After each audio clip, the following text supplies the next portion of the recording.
والصلاة والسلام على رسوله الكريم أما بعد সুপ্রিয় তিনি বোনেরা, স্ক্রিন সকলে দেখতে পাচ্ছেন?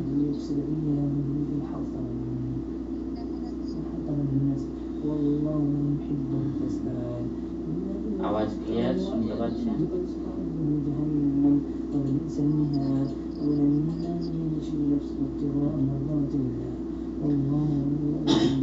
সর্বপ্রথম আমরা নুরানি কায়দা যেহেতু পড়েছিলাম, তারপর থেকে আবার পড়তে আরম্ভ করব ইনশাআল্লাহ। তো গত দর্শে আমরা জেনেছিলাম নুন সাকিনের কায়দা, নুন সাকিন এবং তানবিনের কায়দা এবং মিম সাকিনেরও কায়দা জেনেছিলাম।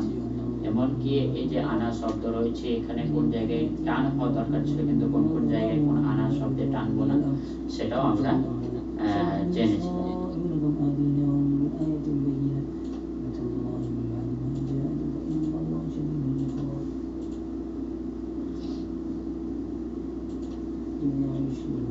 এখন আমরা এরপরে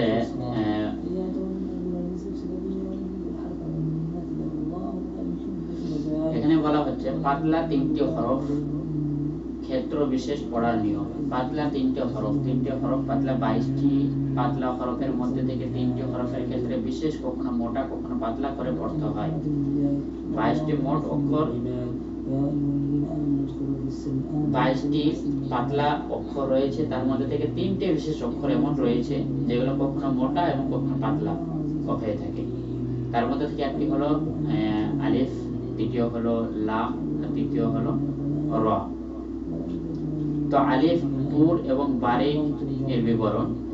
আলিফ কখন পুর বা বারিক করে পড়ব এটা এখানে দেখানো হচ্ছে। যেমন আলিফের পূর্বে পুর বা মোটা হরফ থাকলে আলিফকেও পুর বা মোটা করে পড়তে হয়। যেমন ক, কলা, ওয়ালা, সামা, খাফা, কামা, এটা হচ্ছে পুর করে পড়া বা মোটা করে পড়া। মানে আলিফটাও কফের সঙ্গে যুক্ত হয়ে ওয়া উচ্চারণ হচ্ছে নাকি আ উচ্চারণ হচ্ছে। এমনি আমরা যখন পড়ি জিম আলিফ জাবার যা, তখন আ উচ্চারণ করে পড়ি, কিন্তু আলিফটা এখানে মোটা অক্ষরের সঙ্গে থাকার কারণে সেটাকেও মোটা করে পড়তে হচ্ছে। সুতরাং আমরা পড়ব কি ক্বালা, সামা, খাফা, কামা। আমরা এখানে দেখতে পাচ্ছি ক্বালা। তো এখানে আমরা আরো বুঝতে পারলাম। অনুরূপভাবে দেখেন আসা, আতা, মিরফাকা, গাসসাকা, গাসসাকা, সাকা। এক জায়গায় পাতলা হচ্ছে আর এক জায়গায় বারিক হচ্ছে, গাসসাকা। তাহলে আমাদের পড়ার নিয়ম এটা হচ্ছে পুর করে, মানে আলিফটাও পুর করে পড়তে হবে, মোটা করে পড়তে হবে। বুঝে আসছে আপনাদের? এরপরে আসে দেখেন দ্বিতীয় অক্ষর। আলিফের পূর্বে বারিক বা পাতলা হরফ থাকলে আলিফকেও বারিক বা পাতলা করে পড়তে হয়। যেমন জাআ, শাআ, আদনা, আসা, আসা, সাআ, মুসা, মুসা, কিরামা, কিরামা, লিবাসা।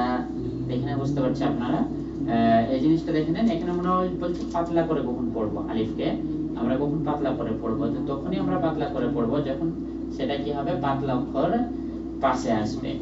যেমন জিমটা হচ্ছে পাতলা অক্ষরের মধ্যে, যা, সা।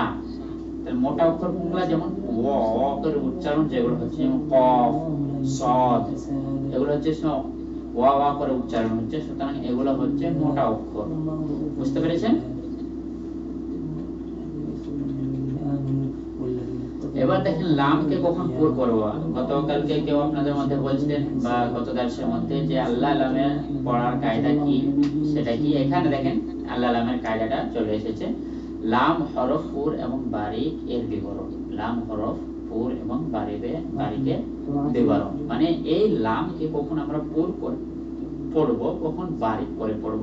তো লামকে পুর করে পড়া বা মোটা করে পড়া একই জায়গায় আছে, সেটা হচ্ছে আল্লাহ শব্দের মধ্যে। আবার সেই আল্লাহ শব্দের মধ্যে ওই লামটাকে পুর করার একটা দুটো শর্ত রয়েছে। সেই শর্তটা পাওয়া গেলে তখন আমরা আল্লাহ শব্দের মধ্যে যে লামটা আছে সেটাকে ল করে পড়তে পারবো। তো কি আমরা দুটো ক্ষেত্রে ল করে পড়বো, ভালো করে মনে থাকা দরকার আমাদের। দুটো ক্ষেত্র আছে। আল্লাহ শব্দের লামটাকে আমরা ল করে দুই জায়গায় পড়বো। এক কখন, এখানে দেখুন, যখন আল্লাহ এই লাম এর পূর্বের হারকাত কি হবে, জাবার হবে, তখন হলো একটা ক্ষেত্র। কি বললাম, আল্লাহ লামের পূর্বে যখন জাবার হবে, এটা হলো এক নম্বর। দ্বিতীয় নম্বর আর কখন পড়বো, যখন আল্লাহ লামের পূর্বে পেশ হবে। বুঝে আসছে? যেমন এখানে দেখেন, আপনাদেরকে সব তুলে ধরা হয়েছে।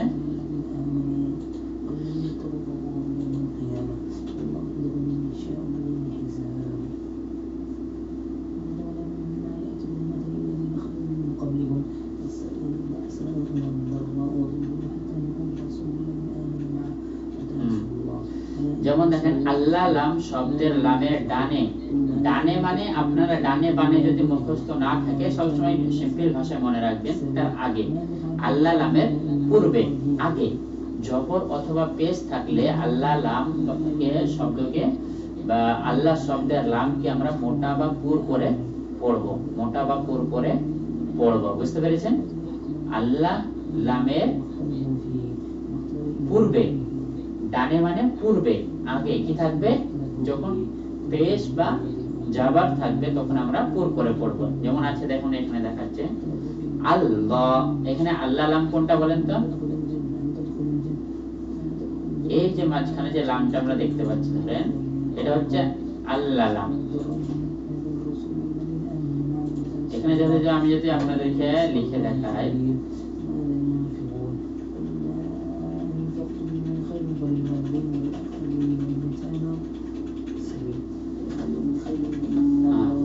এখানে ধরেন যদি আমি আপনাদেরকে লিখে দেখাই,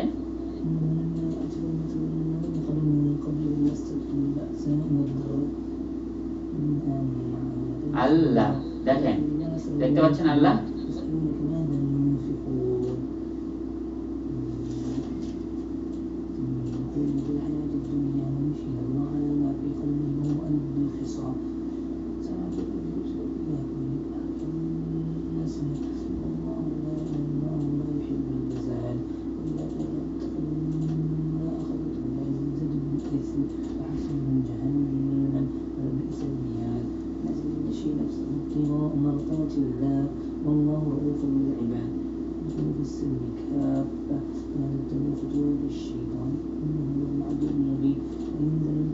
এখানে দেখেন আল্লাহ যে লামটা আছে এর পূর্বে জবাব হয়ে বলা হচ্ছে। যেমন এখানে দেখেন আল্লাহ শব্দটা আছে, এইটা হলো মাঝখানটা হলো, ওটা হলো আল্লাহ লাম। আর এই প্রথমের যে লামটা আছে ওই লামটা কি কে বলবে বলেন তো আপনাদের মধ্যে? এই প্রথমে যে লামটা রয়েছে এই লামটা কিসের লাম?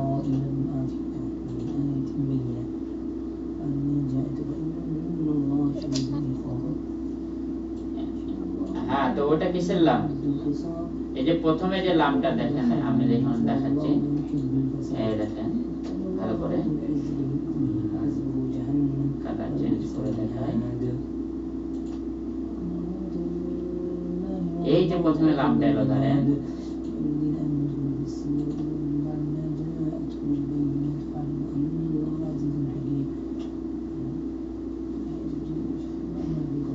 এই যে প্রথমে যে লামটা আসছে ওটা লামটা কিসের লাম?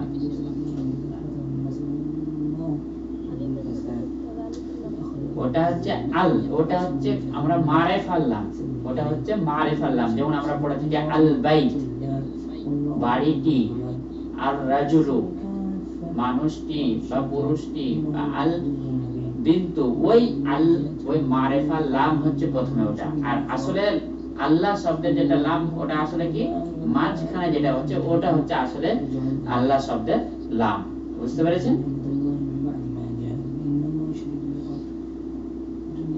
তো আল্লাহ শব্দ আসলে এসেছে আলিফ লাম ইলাহ থেকে এসেছে, লাহু ইলাহু, তো ওখান থেকে এসেছে আল্লাহ। বুঝতে পেরেছেন?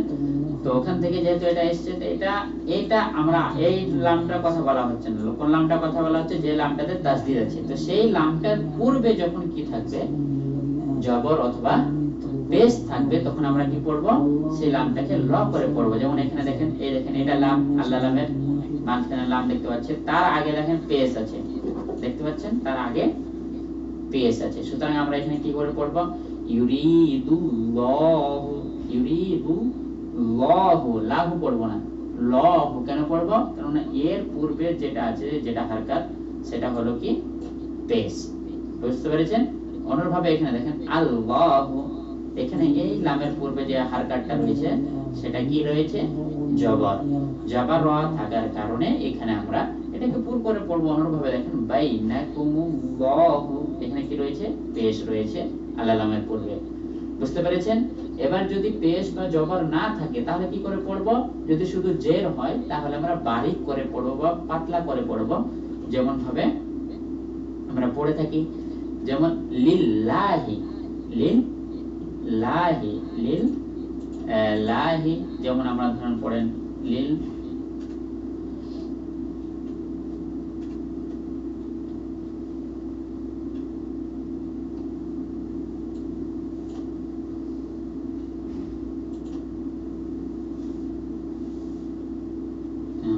যেমন ধরেন এখানে দেখতে পাচ্ছেন লিল্লাহি,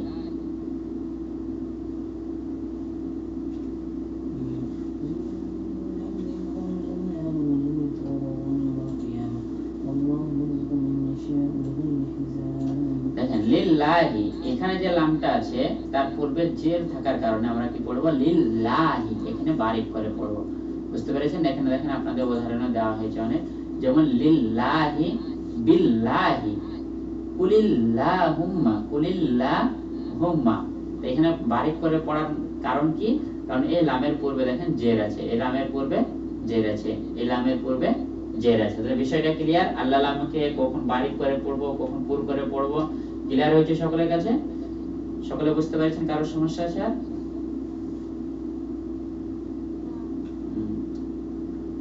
সমস্যা আছে উত্তরে না বললেন, না বুঝতে পারেননি এর উত্তরে না বললেন?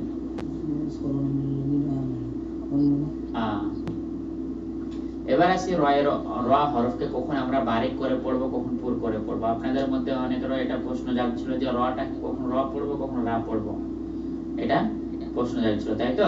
তো দেখেন আপনাদের এবার সেই বিষয়টা চলে এসেছে, এটা আমরা বিস্তারিত আপনারা জানবেন। তো যারা যারা এখানে সন্দেহ হয়, যারা যারা বুঝতে পারেন না ভালো করে, তারা এখানে ধ্যান দিয়ে শুনবেন। বুঝতে পেরেছেন?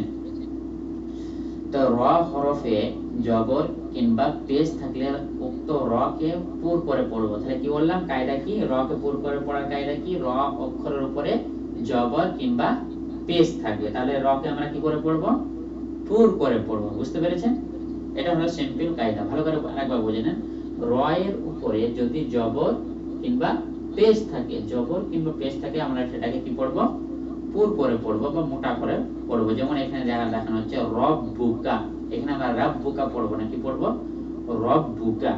তারপরে রুব্বামা, রুব্বামা, রুব্বা, তো রু পড়বো নাকি এর এই ওরকম আমরা বারিক এখানে আসবে না, এখানে মোটা করে বা পুর করে পড়তে হবে।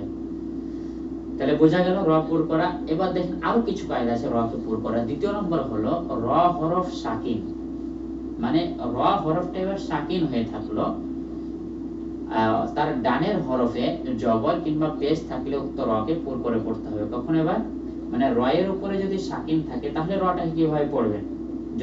পুর করে পড়বেন না মোটা করে পড়বেন? প্রশ্ন জাগতে পারে কিনা? মানে র এর উপরে সাকিন, জাবার পেশ কিছুই নেই, সেটা কিভাবে পড়বো? সাকিন যদি থাকে, তো বলছে র এর অক্ষরের উপরে যদি সাকিন থাকে র এর উপরে, তাহলে তার ডান দিকটাকে দেখতে হবে। তার ডান দিক মানে তার আগের অক্ষরকে দেখতে হবে, তার আগের অক্ষর কি হারকাত রয়েছে, কি হারকাত রয়েছে সেটা দেখতে হবে। যদি সে হারকাতটা জবর কিংবা পেশ হয়, সে হারকাতটা কি হয়? জবর কিংবা পেশ হয়, তাহলে রটাকে আমরা পুর করে পড়বো, তাহলে রটাকে আমরা পুর করে পড়বো। বুঝে আসছে? মানে র সাকিন হলে তার আগের অক্ষরকে দেখতে হবে। যদি তার আগের অক্ষরে র, তার আগের অক্ষরে যদি কি থাকে জবর কিংবা পেশ থাকলে, তাহলে আমরা র কে পুর করে পড়বো। বাস। যেমন এখানে ইয়ার জিউনা, ইয়ার জিউনা, দেখেন এখানে র সাকিন রয়েছে, তার আগে দেখেন ইয়াতে জাবার আছে, তাহলে এটাকে আমরা কি করে পড়বো?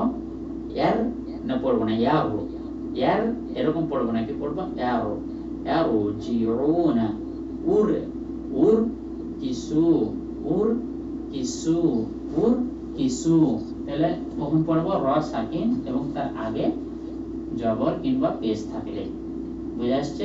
তখন আমরা র কে পুর করে পড়বো।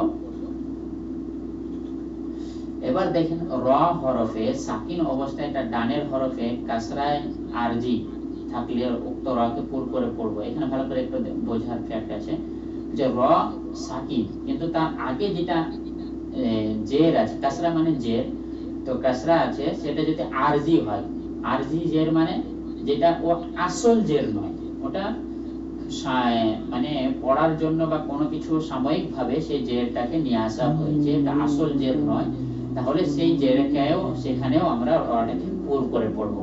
এই কায়দাটা ভালো করে বুঝতে পারে, বুঝেন? আসল জের নয়, কোন জের নয় বললাম? আসল জের নয়, সেই জায়গায় আমরা রটাকে পুর করে পড়বো।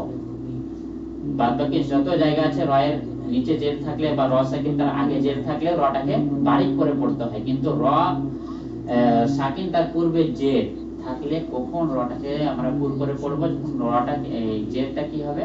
আরজি হবে বা আসল হবে না, নকল বা আরজি সাময়িক জের হবে। বিষয়টা আরো ভালো করে বুঝে নিন।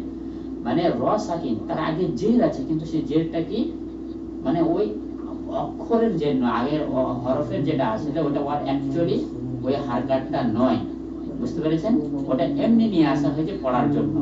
যেমন এখানে দিয়েছেন দেখেন কিছু উদাহরণ দিয়ে, যেমন বলবো মানির তাওদা, মান ইরতাদা, এখানে দেখেন নুনের জের আছে আর এখানে রয়ে সাকিন তার আগে জের, তাহলে এই জেরটা আমরা কি করে বুঝবো যে এটাতে আসল জের নয়? এর কারণ হচ্ছে এখানে মান শব্দের অর্থ হচ্ছে, আমরা জেনেছি মান মানে কে, আমরা জেনেছি কিনা? মান একটা ইস্তেফামিয়া শব্দ, মান মানে কে। তো এখানে আসলে হচ্ছে নুনে ছিল কি? সাকিন। মান শব্দটা কি ছিল? নুন সাকিন হয়েছিল, তো মান ছিল। এবার ওখানেই এবার কায়দা হচ্ছে কি, যখন দুটো সাকিন পরপর এক জায়গায় একত্রিত হয়ে যাবে তখন প্রথম সাকিনকে জের দিয়ে পড়তে হয়, এটা হচ্ছে সাময়িক কারণ। না হলে এমনি যদি আপনি নিঃশ্বাস ছেড়ে পড়েন তাহলে পড়বেন মান ইরতাদা, বুঝতে পেরেছেন? তাহলে হচ্ছে এটা সাময়িক পড়ার কারণ। কি কায়দা বললাম ভালো করে মাথায় রাখুন, যখন দুটো সাকিন এক জায়গায় জমায় হয়ে যায়, এক জায়গায় একত্রিত হয়ে যায়, ভালো করে কায়দাটা বুঝুন। যখন দুটো সাকিন এক জায়গায় একত্রিত হয়ে যায় তখন প্রথম সাকিনকে জের দিয়ে পড়া হয়, বুঝতে পারলেন? তো এখানে আসলে কি ছিল? এটা কি ছিল? মান শব্দ ছিল। এটা কি শব্দ ছিল? মান শব্দ ছিল। তো এখানেও জের হচ্ছে নুন সাকিন, তারপরে রয়েও জের হচ্ছে, দুটো যেহেতু জের জমা হয়ে যাচ্ছে সেজন্য কি করলো? প্রথম জেরটাকে নুনটাকে যে সাকিন ছিল সেখানে জের দেওয়া হলো, সুতরাং পড়া হলো মান মানির তাদা, মানির তাদা, বুঝতে পারলেন? তারপরে দেখেন রব্বির জিউনি, রব্বির জিউনি, রব্বির জিউনি, অনুরূপভাবে ইনের তাবতুম, ইনের তাবতুম। এখানে যে জেরগুলো এসেছে এগুলো হচ্ছে আরজি, সাময়িক কোন কারণবশত এসেছে, সেটা তার আসল জের নয়, তাহলে সেই জায়গায় আমরা কি করব? সেটাকে আমরা পুর করে পড়ব। এবার আসি র হরফে ওয়াকফ করার সময় তার ডানে ইয়া সাকিন ব্যতীত অন্য যে কোনো সাকিন হরফ থাকলে এবং তার ডানে জবর অথবা পেশ থাকলে উক্ত র কে পুর করে পড়তে হয়। ভালো করে বুঝুন, মানে র সাকিন তার আগে সাকিন, ভালো করে বুঝুন কি বললাম? র সাকিন এবং তার আগে সাকিন, তার আগে যদি জবর বা পেশ হয় তাহলেও আমরা র কে পুর করে পড়ব, বুঝতে পেরেছেন? যদি ইয়া না হয়, মানে তার র সাকিনের আগের অক্ষরে যে সাকিনটা হবে সেটা যেন ইয়া না হয়, তাহলে আমাদের কি হয়ে যাবে? তাহলে আমাদের ওটা বারিক হয়ে যাবে। তো র সাকিন তার আগে সাকিন যদি হয় আর তার আগেরও যদি কি হয় জবর বা পেশ হয় তাহলে র কে আমরা পুর করে পড়ব। যেমন এখানে দেখিয়ে দেওয়া হচ্ছে, দেখেন ফাজরুন, এখানে তো বললেন ফাজরুন, র সাকিন কোথায়? কিন্তু সাকিন হচ্ছে কখন? যদি আমরা নিঃশ্বাস ছেড়ে পড়ি তাহলে কি পড়বো? শেষ অক্ষরে আমরা কি পড়েছি? নিঃশ্বাস ছেড়ে পড়ালে এখানে বলা হচ্ছে শর্ত লাগাচ্ছে ওয়াকফ করে পড়লে, মানে থেমে পড়লে। তাই নিঃশ্বাস ছেড়ে যখন আমরা এখানে পড়বো তখন আমরা কি পড়বো? ফাজর, ফাজর, ফজর, রয়ে সাকিন পড়বো, র সাকিন হয়ে গেল, তার আগেও সাকিন হয়ে গেল, তার আগে কি আছে, জাবার আছে বা পেশ আছে, তার আগে কি আছে, জবর আছে বা পেশ আছে। এখানে তাহলে জবর দেখতে পাচ্ছি, তাহলে ফজর, রটাকে এখানে পুর করে পড়তে হবে। অনুরূপভাবে শাহর, খুসর, খুসর, তো এখানে কি আছে, র সাকিন, তার আগে সাকিন, তার আগে পেশ আছে। তো এটাও হলো র সাকিনকে পুর করে পড়ার কায়দা। আর র হরফ সাকিন অবস্থায় তার ডানের হরফে জের থাকলে এবং পরে মুস্তাআলিয়া কোনো হরফ থাকলে উক্ত রকে পুর করে পড়তে হয়। মুস্তাআলিয়া অক্ষর, এখানে দেখেন র সাকিন অবস্থায় আর তার ডানের উপরে জের থাকলে এবং পরে মুস্তালিয়া কোনো হরফ থাকলে রকে পুর করে পড়তে হয়। যেমন এখানে দেখে নিন, মুস্তালিয়া কিরতাস, মুস্তালিয়া মানে কিরতাস, আগে তো জের আছে কিন্তু তারপরে কি আছে, মুস্তালিয়ার হরফের মধ্যে থেকে আছে, সেটা হচ্ছে ত। বুঝতে পারলেন? মিরসাদ, সাদ, ত, মুস্তালিয়া, সাদ, ত, এগুলো হচ্ছে পুরো অক্ষর। এগুলোর কারণে কি হয়ে যাচ্ছে, রকে আমরা কেরু, কি পড়বো না, কেরু, কেরু তাস, লাবিল মির, মিরু, মিরু সাদ, মিরু সাদ, মির সাদ নয়, মির সাদ।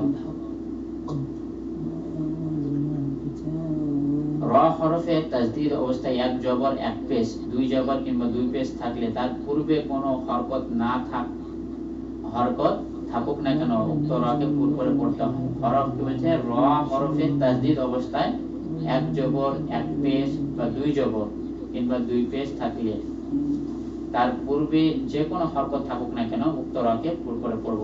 প্রথম শর্ত কি, র এর উপরে যদি তাজদীদ থাকে তাহলে রটাকে আমরা কি করে পড়ব, র এর উপরে তাজদীদ থাকলে সেই রটাকে আমরা পুর করে পড়ব। এখানে সেটাই বলা হচ্ছে। স্মরণ রাখতে হবে যে যেই র মিলিয়ে পড়া অবস্থায় পুর হয় উক্ত র এর উপর ওয়াকফ করলে র পুর হয়। যে র পুর তাজদীদ অবস্থায় মিলিয়ে পড়া অবস্থায় পুর হলে সেটাকে ওয়াকফ করলেও পুর হবে। যেমন হার, দুর, ইউসির, সির, বির, দর, শার, মুস্তাকর, মুস্তামির, শাইতানির রাজিম, রহমানির রহিম। বুঝতে পারলেন? এখানে কিছু বিবরণ আপনাদের দেওয়া হচ্ছে, র সাকিনের বিবরণ, র হরফ বারিকের বিবরণ। তাহলে আজকে আমরা বেশি দিন যাব না, র পুর কখন কখন পড়তে হয় সেই জায়গাটাই আমরা দেখলাম। আর সেটা হলো 6টা জায়গা, 6টি স্থান, এখানে 6টা কায়দা আলাদা আলাদা বর্ণনা করা হয়েছে, সেটা আমাদের একটু মাথায় রাখতে হবে। তো র কখন পুর করে পড়বেন এটা জানলেন আপনারা? আপনাদের কারো প্রশ্ন র ব্যাপারে?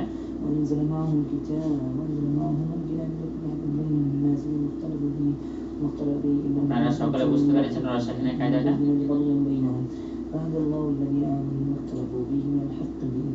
والله يهدي من يشاء إلى صراط مستقيم أم حسبتم أن تدخلوا الجنة ولما يعجب الذين خلوا من قبل। জের থাকলে বারিক হবে, কিন্তু কিছু কিছু জায়গায় জেরটা শুধু সে যদি আরজি হয়, সাময়িক জের হয়, আসলে জের না হয়, তাহলে সেটা পুরো হবে। আর একটা জিনিস জানলাম, জের থাকার সত্ত্বেও যদি র সাকিন হয়, তার আগে জের হয়, কিন্তু তার পরে র সাকিনের পরে যদি মুস্তালিয়ার মধ্যে যদি কোনো অক্ষর আছে, যেমন তস, সদ, এরকম অক্ষর যদি চলে আসে, তাহলে রটাকে আমরা পুর করে পড়ব। যেমন ওখানে দেখলাম আমরা কি, রো তস, মের সদ, এটা আমরা দেখলাম। বুঝে আসছে?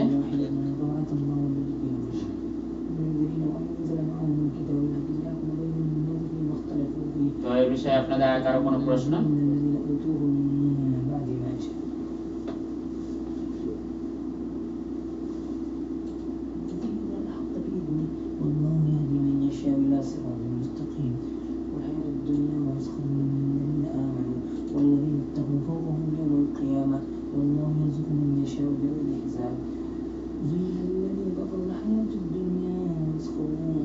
কারো কোনো সমস্যা নেই? সকলে বুঝতে পেরেছেন?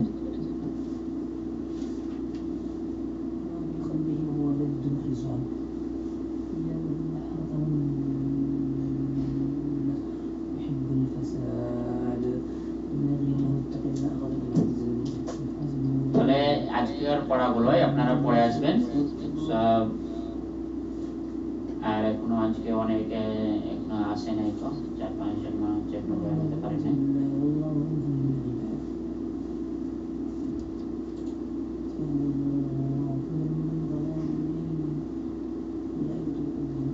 যারা জয়েন হয় না তাদের কি কোনো কিছু কেউ বলেছে? অনেক এমনি তো মনে হচ্ছে আসে নাই। তাহলে আজকের জন্য এতটুকুনি থাকলো। রসাকিন পুর করে কখন পড়তে হবে? এই বইটা সকলের কাছে আছে তো, যে বইটা পড়ানো হচ্ছে আপনাদেরকে?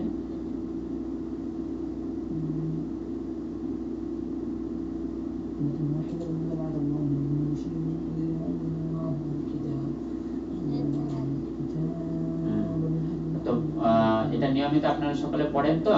আমি বলেছি কিন্তু এটা নিয়মিত পড়তে হবে, না হলে ভুলে যাবেন। যেগুলো কায়দা আমি পড়িয়ে এলাম ধীরে ধীরে।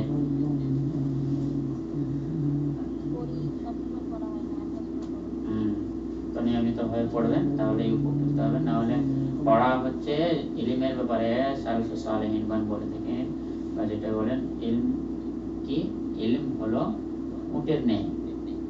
ওটাকে যদি আপনি বেঁধে রাখেন তাহলে থাকবে, আর যদি ছেড়ে দেন এদিক ওদিক দিয়ে কোন দিক দিয়ে চলে যাবে। তো অনুরূপ হচ্ছে এটাকে বেঁধে রাখতে হবে সবসময়, তাকে আঁকড়ে ধরে রাখার চেষ্টা করতে হবে। যতই ভালো করে আমরা মুখস্থ করি না কেন, যদি আমাদের চর্চা না হয় তাহলে আমরা ভুলে যাব। বুঝতে পেরেছি?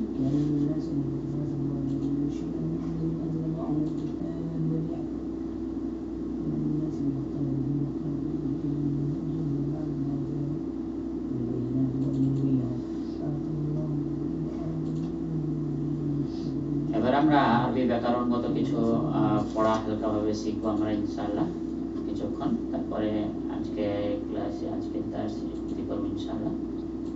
ঠিক আছে? তো গত দার্সে আপনাদেরকে বলেছিলাম বা কারণবশত একটা আপনাদেরকে পড়ানো হয় না, বা এই শব্দগুলো আমি দিয়েছিলাম মুখস্থ করতে, আপনারা মুখস্থ করেছিলেন?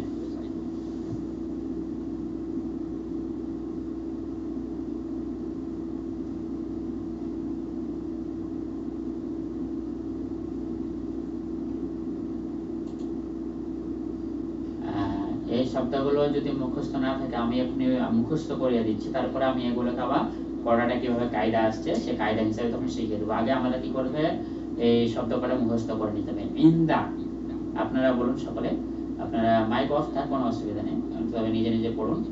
ইন্দা, ইন্দা মানে কাছে। যেমন আপনি বলবেন আমার কাছে, তা কি বলবেন? আমার জন্য আরবিতে কি হয়, শেষে বলিয়া ব্যবহার হয়। তো ইন্দা থেকে কি হয়ে যাবে, ইন্দি, আমার কাছে। যদি বলি তোমার কাছে, তাহলে কি হবে, ইন্দাকা, তোমার কাছে, ইন্দাকা। তো ইন্দা মানে কাছে। তারপরে ইন্দা, আবারও বলছি, ইন্দা, ইন্দা মানে কাছে। তারপরে আসুন এবার দ্বিতীয় শব্দ, ওরা বা খলফ। ওরা বা খলফ দুটো শব্দের মানে হচ্ছে পিছনে। ওরা বা খলফ, ওরা খলফ পিছনে, পিছনে, পেছনে। কেউ যদি যায় ওরা ওরা ওরা, খলফ খলফ, তো কাউকে দেখতে হলে এই ওরা ওরা ওরা মানে পিছনে, পিছনে। খলফ খলফ মানে পিছনে, মানে ওরা বা খলফ এটাকে পেছনের জন্য ব্যবহার করা হয়, পেছনের জিনিস না। যেমন কোনো গেম খেলা হয়, যেমন আগে বা পেছনে যাওয়ার জন্য একটা গেম দেখুন সারিবদ্ধভাবে খেলা হয়। 4-5 জন 10 জন দাঁড়িয়ে থাকলো, আর সামনে থেকে একজন বলবে যে আমি যখন পেছনে যেতে বলবো তখন পেছনে যেতে হবে, যখন সামনে আসতে বলবো তখন সামনে আসতে হবে। যে এর উল্টো করবে সে খেলা থেকে বঞ্চিত হয়ে যাবে, এরকম বলে থাকি না? এরকম হয় এখানে, এখানেও একবার খেলা হচ্ছিল ওরকম। ওররা, ওররা, ওররা মানে পেছনে, ওররা মানে ওররা, ওররা পেছনে, আমাম মানে সামনে। তো ওররা সামাম, ওররা মানে পেছনে, আর আমাম মানে সামনে। তো ওররা মানে বা খালফ মানে হলো পেছনে। তো মনে হয়েছে, মুখস্থ হয়েছে, এটা ওররা মানে পেছনে, আর খালফ মানে পেছনে। এর অপোজিট কি? এর অপোজিট হলো আমাম। এখানে দেখেন সামনে, আমাম মানে সামনে, আমাম শব্দের অর্থ হলো সামনে। তারপরে দেখেন ফাওকা, ফাওকা, ফাওকা মানে উপরে, ফাওকা মানে উপরে। দেখেন ফাওকা উপরে, ফাওকা রাসিহি মাথার উপরে, ফাওকা রাসিহি মাথা, তার মাথার উপরে, মাথা। রাস মানে মাথা, রাস মানে আমাদের যে রাস, রাস আমরা বলি না রাইস, বলে থাকি রাইস, এগুলো এলো থেকে। রাইস মানে সর্দার বা মাথাকে বলা হয়, যে গ্রামের মধ্যে মরল হয় তাকে দেখবেন, তাকে বলা হয় রাইস। কেন বলা হয়? সে গ্রামের হেড, বুঝতে পেরেছেন? সেই জন্য রাইস বলা হয়, প্রধান, প্রধানকে রাইস বা রস। সেই জন্য রাসুন আসল থেকে রসুন থেকে এসছে রাইস, বুঝতে পেরেছেন? ওই রাইস নয় ইংলিশে, ইংলিশে রাইস মানে চাল ভাত, ওটা নয় রাইস। ফ্রাইড রাইস অনেক কিছু খেয়ে থাকে, সেই ফ্রাইড রাইস নয়। রাইস মানে হচ্ছে আরবি শব্দ থেকে, তো রাস মানে মাথা। তো ফাওকা রাস, ফাওকা মানে উপরে, ফাওকা রাস মাথার উপরে, মাথার উপরে। তো ফাওকা মানে উপরে, ফাওকা উপরে, ফাওকা উপরে, বুঝতে পেরেছেন? তো ফাওকা উপরে, ফাওকা মানে উপরে, তাহলে যদি বলে নিচে তাহলে কি হবে? নিচে কি হবে? তাহাত, তাহাত, তাহাত মানে নিচে, তাহাত মানে নিচে। ফাওকা মানে উপরে, তাহাতা মানে নিচে। ফাওকা মানে উপরে, তাহাতা মানে নিচে। ফাওকা মানে উপরে, তাহাতা মানে নিচে। আবার 15 আরেকটা শব্দ যেটা থাকলো বিজানিবে, বিজানিব, জানিব মানে পাশে, জানিব মানে পাশে, বিজানিব মানে পাশে, জানিব মানে পাশে। বলছে না এই কলমটা কোথায়, তো বলছে ইন্দি। কলমটা কোথায়? আইনাল কলম, কলমটা কোথায়? কলম ইন্দি, আমার কাছে। কলম ইন্দি, কলমটা আমার কাছে রয়েছে। ইন্দি কলম, আমার কাছে কলম রয়েছে। তারপরে বেজানিবি, মোহাম্মদ কোথায়, তোমার বন্ধু কোথায়? বেজানিবি, আমার পাশেই রয়েছে, আমার পাশে রয়েছে, বেজানিব পাশে। তাহতা, পাখিটা কোথায় গেল? তো পাখিটা বলছে ফাওকা রাসিহি, সে আমার মাথা দিয়ে গেল। কোথায় পড়ে গেল? পাখিরা। অনেক সময় অনেক ক্লাসে পড়া মনে হয় আমার মাথার উপর দিয়ে সব যাচ্ছে, ফাওকা রাসিহি, বুঝতে পারলেন? তো আবার আমরা দেখবো মানে শব্দ অর্থগুলো। ইন্দা মানে নিকটে, জানিব মানে পাশে। ইন্দা মানে নিকটে বা কাছে, আর জানিব মানে পাশে। ওয়ারা মানে পেছনে, আমাম মানে সামনে, বা খালফ মানে পেছনে, আমাম মানে সামনে। তারপরে ফাওক মানে উপরে, তাহাত মানে নিচে। ফাওক মানে উপরে, তাহাত মানে নিচে। তাহলে শব্দ অর্থগুলো সকলে মুখস্থ হয়েছে আপনাদের?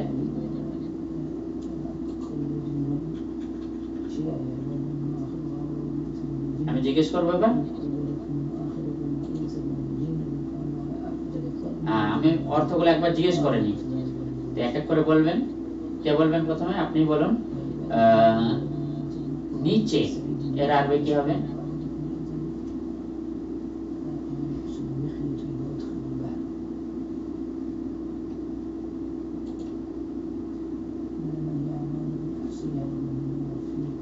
নিচে এর আরবি কি হবে? আমাকে উঠে দাঁড়াতে হবে।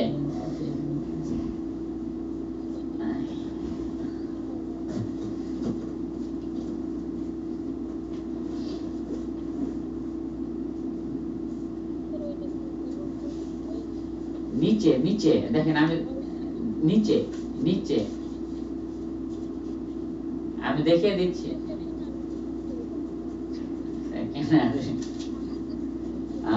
তাহাত মানে হলো নিচে, অপোজিট কি?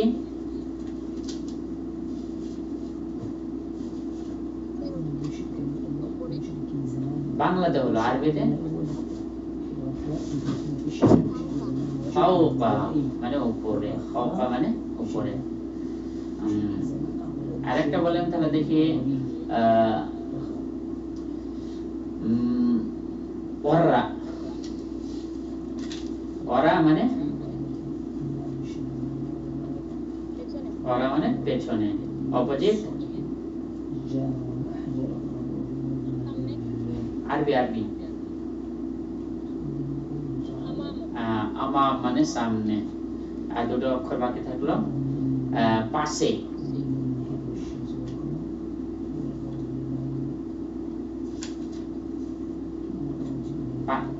হ্যাঁ, আপনি আপনার বান্ধবীকে বলছেন আমার পাশে এসে বস। হ্যাঁ, বলো। বিজানিব, জানিব মানে পাশে, আর কাছে, নিকটে ইন্দা। এবার এখানে দেখো, এবার সেই শব্দগুলো দিয়ে এবার এখানে বাক্য কিভাবে ছোট ছোট তৈরি করব সেগুলো এবার এই শব্দগুলো প্রথমে মুখস্থ করে নিতে হবে, তাহলে আমাদের বাক্যগুলো মনে থাকবে আশা করি। এবার বলছে দেখেন, এখানে দেখেন যে ইনদি কিতাবুন, ইনদি কিতাবুন আমার কাছে একটি বই আছে, ইনদি কালামুন আমার কাছে একটি কলম আছে। ভালো করে বুঝে নেন প্যাটার্নটা। আপনি যদি বলেন যে কোনো জিনিস আপনার কাছে আছে, তাহলে কি বলবেন? ইনদি আমার, আমার হলে কি হবে, আমরা এর আগে জেনেছি শেষে গলিয়া যুক্ত হবে। এরপরে যে জিনিসটা আছে বোঝাতে যাচ্ছে সেই জিনিসটা তখন সেই শব্দটা ব্যবহার করবেন। তা আপনার কাছে কিতাব আছে, আপনি কি বলবেন? ইনদি কালামুন, তাই তো? বা আপনি বলবেন তখন আল কিতাবু ইনদি। আপনি যদি কিতাবটাকে প্রথমে নিয়ে আসতে চান তাহলে কি বলবেন? আল কিতাবু ইনদি। তখন বইটাকে কি করতে হবে? এটা মারিফা নিয়ে আসতে হবে, আল আলিফ লাম যুক্ত করে নিয়ে আসতে হবে, আল হামজা লাম যেটা আল আছে সেখানে যুক্ত করতে হবে কিতাবের পূর্বে। আল কিতাবু ইনদি বলবেন বা ইনদি কিতাবুন, ইনদি কিতাবুন। বুঝতে পেরেছেন? বইটি আমার কাছে আছে বা আমার কাছে একটি বই আছে। বুঝতে পারলেন? দেখেন দুটো উদাহরণ ভালো করে বুঝে নেন, তারপরে সব পড়া আসান হয়ে যাবে।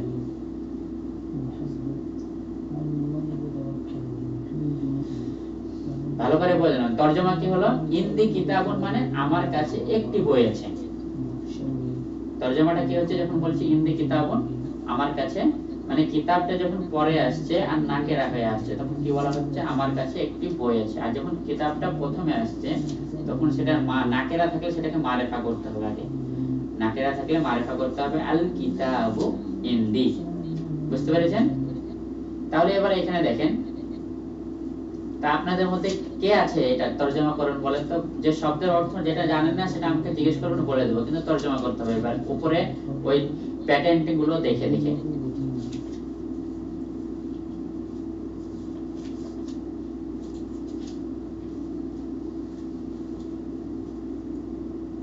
কে তরজমা করবেন? হ্যাঁ বলুন।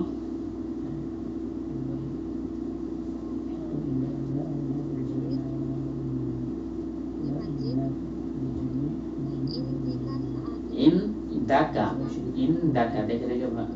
হ্যাঁ সাআতুন, হ্যাঁ না না, তোমার কাছে একটি ঘড়ি আছে, তোমার একটি ঘড়ি।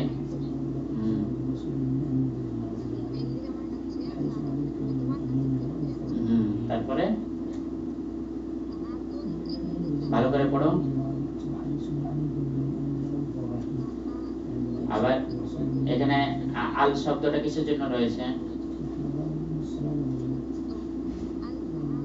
আল আল সাআতু হবে না অন্যরকম হবে? হুরুফে শামসি কামারি পড়েছো? আস-সাআতু আইনে সানোয়ারা আইনে টানা হয়ে যাচ্ছে, আইনে টানা হবে না, সিনে টানা হবে। আস-সাআতু আবার আস-সাআ এরকম বলো না, বলো আস-সাআতু,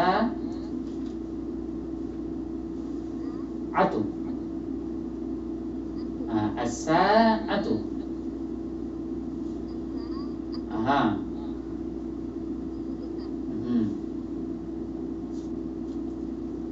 অর্থ কি হবে তাহলে? না, তরজমা তাহলে উল্টো পাল্টা হয়ে গেল। দুটো তরজমার মধ্যে এটার মধ্যে পার্থক্য কি হলো?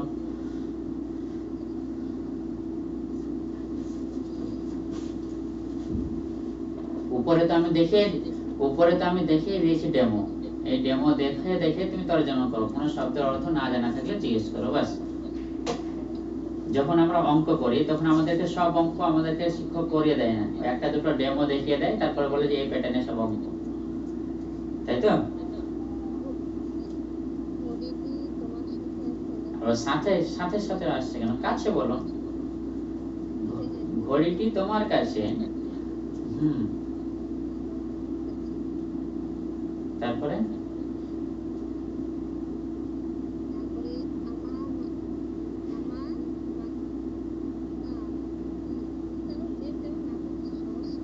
তুমি আমাম শব্দটা মুখস্থ করে নিয়েছো, এখানে জেদ যাওয়ার সাথে সাথে কি আমা আমাকে কিতাবুন, তুমি মাজিদকে বলছো না, এখানে একটা জিনিস হলো, মাজিদকে বলছো হে মাজিদ, তুমি এখানে কি ব্যবহার করবে? তাহলে আমার মা কি পড়বে না মাকে পড়বে? এখানে পুরুষ, তাহলে ছেলে সেই জায়গাটা দেওয়ার দরকার কেন? কারণ প্রথমে তো আমি পুরুষ হিসেবে পড়তে পড়তে আসছি, আর এগুলো আমরা শিখে নিয়েছি যে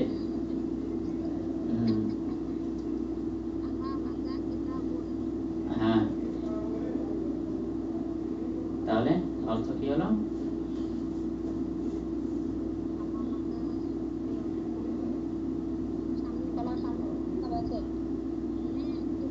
কার সামনে? হ্যাঁ, তো ওটাকে বলবেন তোমার সামনে।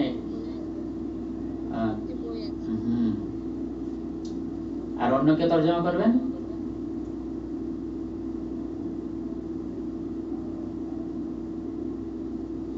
আর অন্য কেউ আছেন তর্জমা করবেন?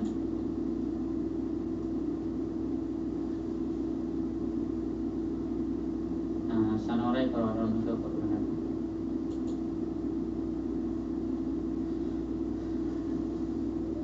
হ্যাঁ, ভুলভাল বলবে তারপরে না শিখবে, না তো ভুলভালই থেকে যাবে।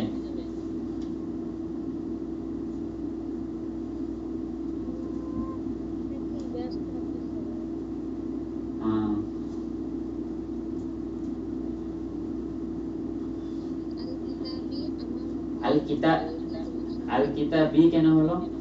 বাইজের কেন হলো?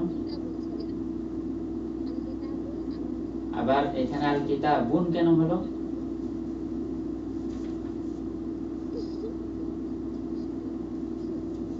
কি অবস্থা না, এগুলো পড়িয়ে দিয়েছি তারপরে ভুল হবে কেন আমি সেটা বুঝতে পারছি না। তো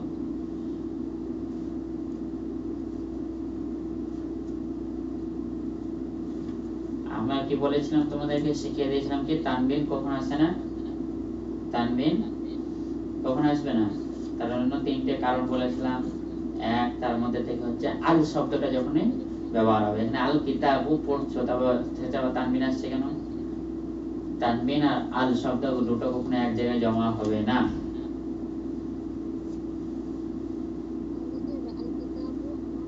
হ্যাঁ,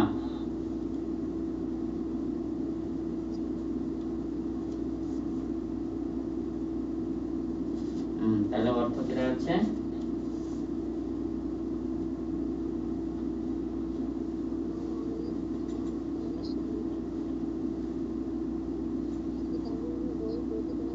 হ্যাঁ, এবার হলো অর্থ, তারপরে অর্থ, তারপরটা পড়ো।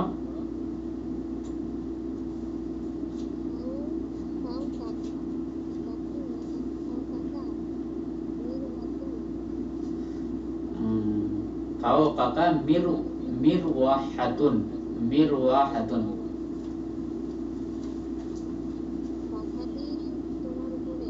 হ্যাঁ, পাখাটি কেন হচ্ছে? পাখাটি কেন হচ্ছে? টি এর জন্য তো আল শব্দ থাকতে হবে, নির্দিষ্ট হতে হবে, এটা তো অনির্দিষ্ট। ফাওকাকা মিরওয়াহাতুন, তোমার উপরে ফ্যান রয়েছে।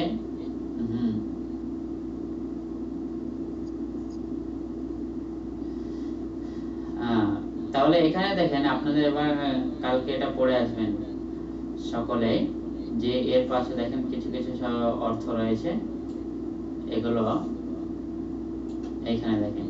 তো আপনারা ক লাইন পড়ে আসবেন বলেন কালকে? এখানে 2 লাইন তো আজকে সব দেখে নিলেন, পড়া এখানে হয়ে গেল। তো অনুরূপ ভাবে পড়া, বুঝতে পেরেছেন? আপনারা এখান থেকে নিয়ে এই এতদূর পর্যন্ত পড়ে আসবেন, বিজানিবি, বুঝতে পেরেছেন? আপনারা এইটুকুন নিজে নিজে পড়বেন, আর যেটা পারবেন না গ্রুপে বা পার্সোনাল যেখানে হোক জিজ্ঞেস করবেন, যে শব্দের অর্থটা জানবেন না জিজ্ঞেস করে নেবেন, বুঝতে পেরেছেন? দিয়ে তর্জমা করবেন। দেখেন উপরে যে কায়দা আছে সেই কায়দা হিসেবে সব তর্জমা, এখন দেখুন মনে হচ্ছে আরবি কত ভারী, সব যখন পড়বেন উপরেরটা একটু বুঝে নিয়ে তখন সব অর্থ একদম আসান হয়ে যাবে, সহজ হয়ে যাবে, বুঝতে পেরেছেন? তো আপনারা কালকের জন্য এটা রেডি হয়ে থাকেন, প্রস্তুত হয়ে থাকেন, কালকে সব রেডি পড়া করে আসবেন। আর টাইম যেন বেশি না লাগে, একদম পড়ার চেষ্টা করবেন, তবে প্রথম টাইম লাগতে পারে, অসুবিধা নেই। ঠিক আছে, তো এই পর্যন্ত পড়ে আসবেন, বিজ্জা আনিবিক মানে এই পৃষ্ঠাটা পর্যন্ত পড়ে আসবেন। হবে তো সকলের কাছে? কোনো সমস্যা, কারো কোনো প্রশ্ন আজকে ক্লাস বিষয়ে?